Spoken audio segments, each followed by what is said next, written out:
அவர் வந்து பெரியார் எங்களுடைய கொள்கை தலைவர் அப்படின்னு சொல்கிறாரு. ஆனால் எங்களுக்கு வந்து கடவுள் மறுப்புன்றது நாங்கள் ஏற்றுக்க மாட்டோம். பெரியார் எங்களுடைய கொள்கை தலைவர், ஆனால் பெரியாரோட அந்த கடவுள் மறுப்புன்றது நாங்கள் ஏற்றுக்க மாட்டோம்னு சொல்கிறார். அவருக்கே புரிதல் இல்லைன்னும் போது அவர் எப்படி வந்து அவருடைய ரசிகர்களை வந்து அரசியல் மயப்படுத்திடுவார்னு நம்ம புசியானது மாதிரி பதில் சொல்கிறேன்.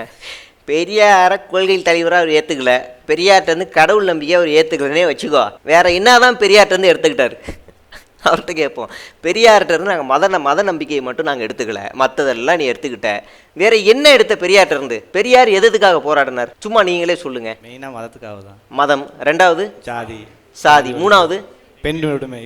அண்ணன் வீட்லேயே ஹோம் அரெஸ்ட் பண்ணி டொமஸ்டிக் வயலன்ஸ்லேருந்து ஃபர்ஸ்ட்லேயே ஃபெயிலு. இல்லைங்க, அது குற்றச்சாட்டு தான். இல்லை அதுக்கப்புறம் தான் அதுக்கு என்னன்னு தெரியும். அப்போனா நேற்று அவங்க கட்சியில் ஒரு பொண்ணு மருந்து குடிச்சிருக்கு, அதுக்கு போன 2 மாதம் முன்னாடி சொந்த கட்சி பொண்ணை காரை ஏற்றி கொள்ள பார்த்தாரு. இது இன்னும் நிறைய ஓடும். இன்னொரு கட்சி பொண்ணு வந்து என்னை வந்து சாதி ரீதியாக இங்கே இருக்க மாவட்ட செயலாளர் திட்டுறாருன்னு மேடையிலேயே பேசுது. இப்போ வரைக்கும் நடவடிக்கை எடுக்கலை.